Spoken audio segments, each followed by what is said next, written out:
안녕하세요. 허브경제TV입니다. 오늘 볼 종목은요, 테슬라를 좀 보도록 하겠습니다. 일단은 테슬라 중국 판매가 8.8% 정도 늘어났다라고 합니다. 그래서 사상 최고치다라고 하고 있고요.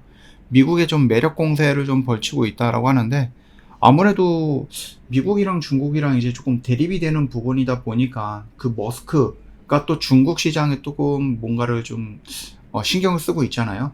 그러다 보니까 머스크를 좀 활용을 해서 트럼프랑 최악으로 좀 가는 것을 좀 막으려고 하는 게 아닌가, 뭐 이런 생각을 해주고 있는 것 같습니다. 일단은 어떻게 될지는 모르는 거니까 좀 지켜볼 만하죠. 다만 이제 테슬라가 중국 시장에서 좀 많이 성장하고 있다라는 것도 볼 수 있는 거고, 당연히 스타벅스도 마찬가지죠. 물론 이제 스타벅스보다는 우리가 보고 있는 것은 테슬라이기 때문에 지금 테슬라 하나만 놓고 보셔도 충분하다라고 좀 보고 있습니다. 일단은 뭐 중국에서도 잘 팔리고 있는 테슬라다 보니까 뭐 우리나라뿐만 아니라 전 세계적으로도 많이 팔리고 있고, 미국에서의 이 전기차에 대한 뭐라 그럴까요? 점유율을 높여나가고 있는 것도 테슬라다라고 좀 보시면 될 것 같아요. 예전에는 그래도 많은 일본 차들이 있었고 한국 차들이 있었는데, 일본 차들의 숫자가 조금 많이 줄어들었다라고 합니다. 그리고 테슬라가 예전만큼 예전보다 훨씬 더 많이 자주 보인다라고 해요. 도로 위에서. 그 정도로 우리가 알게 모르게 미국 시장에서 이 테슬라의 영역이 계속해서 넓어지고 있구나 라고 봐주시면 될 것 같아요. 그리고 드디어 뉴 모델 Y가 나왔습니다. 그래서 저가형 뭐 자동차라든지 이런 부분들이 있기 때문에 얘네들이 팔려도 판매량은 하나로 똑같이 나오는 거죠. 비싼 모델이 팔렸다 그런 건 아니고, 뭐 싼 모델이든 저가형 모델이든 한 대 팔면은 그거에 대한 한 대 값이 정해져 있는 거예요. 그렇기 때문에 판매량만 놓고 본다라고 했을 때 100대를 팔았을 때 제일 비싼 거 100대를 파느냐, 그게 중요한 게 아니라 100대를 팔았다라는 것이 중요하다라고 보시면 될 것 같아요. 그래서 일단은 이런 저가형 모델이 나와줬고, 이 저가형 모델로 인해서 새로운 차라든지 아니면 테슬라의 판매량이 늘어난다라고 하는 것은 긍정적으로 우리가 좀 생각해 볼 수 있는 부분이다라고 말씀을 좀 드려봅니다. 자, 그뿐만 아니라 뭐 여러 가지가 있죠. 여러 가지가 있습니다. 물론 이제 트럼프가 된다고 해서 머스크가 무조건 수혜를 받거나 그런 거는 아닐 거예요. 근데 만약에 머스크가 피해를 본다라고 하면은 다른 데들도 거의 다 피해를 본다라고 보시면 될 것 같죠. 그래서 그 피해를 받을 때 누가 더 길게 오래 버텨낼 수 있는가, 그 기초 체력이 누가 많은가 라는 부분들이 좀 판가름이 되지 않을까라고 생각을 합니다. 물론 이제 이 저가 공세 같은 경우는 우리나라도 좀 진행을 하고 있죠. 우리나라 기아인가요, 현대인가요, 뭐 EV3인가요? 이런 것들과 좀 동일하게 굉장히 조금 작은 자동차들의 전기차들이 많이 나왔습니다.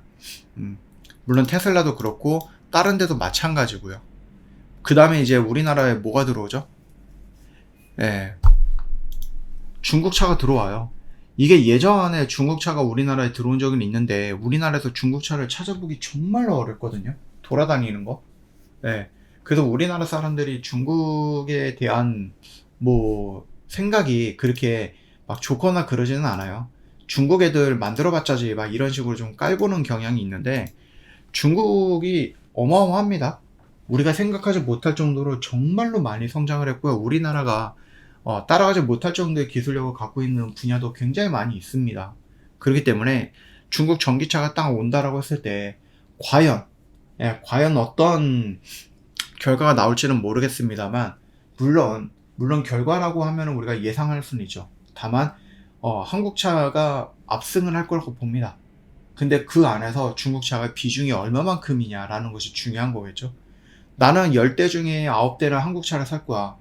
그리고 10대 중에 한 명이 뭐 중국차를 살 거야 라는 비중일지, 내가 이렇게 생각을 하고 있었는데 10명 중에 2명이 중국차를 산다든지 이러면은 조금 그렇죠. 그뿐만 아니라 뭐 전 세계적으로 놓고 보면은 테슬라가 일단은 비아드한테 밀린 것도 맞는 거죠. 판매량에 따라서 조금 밀려 내려간 것도 맞기는 하지만, 말씀을 좀 드렸지만은 테슬라 같은 경우는 결국은 얘가 그냥 전기차라는 그 영역 안에 들어와 있기에는 얘가 너무나도 광범위하게 넓어졌다고 보시면 됩니다. 그 점을 좀 참고하시면 될 것 같고, 테슬라 우리가 뭐였죠? 여기서 매수를 해갖고 반등 나오고 눌림 받을 때 매수를 또 했습니다. 이거 우리 불타게 한 거죠. 근데 내가 이 종목이 없다라고 하면 여기서 뭐 한다? 예, 첫 번째로 매수해도 된다라고 좀 말씀을 드리면서 우리가 떨어지는 라인에서 걸어두자. 여기 오면은 걱정하지 말고 걸어서 매수를 하자 라고 말씀을 좀 드려봤습니다. 저 허브경제TV 공식 채널을 보시면은요, 어떤 이슈가 있으면 깔끔하게 정리해서 올려드리고 있는데, 이게 미장이든 국장이든 상관없이 저희는 다 올려드리고 있고요. 최근에 국장이 조금 좋아요, 미장보다. 그러니까 여러분, 미장만 하더라도 국장을 살짝 돌아봐야 되지 않을까 싶기도 하고요. 저희는 말씀을 드렸듯이 미장 국장 다 하고 있기 때문에 여러분들이 좀 원해서 들어오시면 될 것 같습니다. 저희 국장이 어렵다라고 해도요, 이런 식으로 꾸준하게 수익을 만들어내고 있거든요. 저희 10년 맞이 이벤트도 진행을 하고 있기 때문에 여러분들 고민하는 데 있어서 조금은 덜어드릴 수 있는 부분이 되지 않을까 싶습니다. 언제든지 저희 찾아오시면 되겠고, 영상 댓글에 링크가 있으니까 클릭하고 들어오시면 됩니다. 오늘 하루도 고생 많으셨습니다.